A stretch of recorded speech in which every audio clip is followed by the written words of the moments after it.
Welcome to our channel. If you subscribe to Peacock through Apple's App Store on your iPhone, you need to cancel through iOS settings. Follow these steps. Step 1. Open the Settings app on your iPhone by tapping the gear icon on your home screen. Step 2. Tap on your name at the top of the settings screen to access your Apple ID settings. Step 3. Select Subscriptions from the menu to view all your active App Store subscriptions. Step 4. Scroll through your subscriptions until you find Peacock in the list. Step 5. Tap on Peacock to view detailed information about your subscription, including the renewal date and cost. Step 6.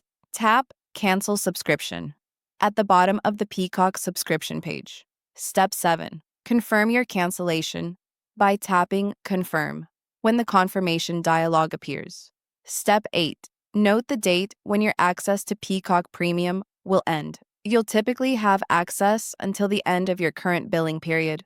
Step 9. Check your email for a cancellation confirmation from Apple about your Peacock subscription.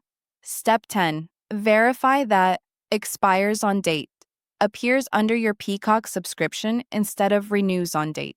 Step 11. After cancellation, your Peacock account will revert to the free tier once the paid period ends, allowing you continued access to free content. Don't forget to like this video and subscribe to our channel.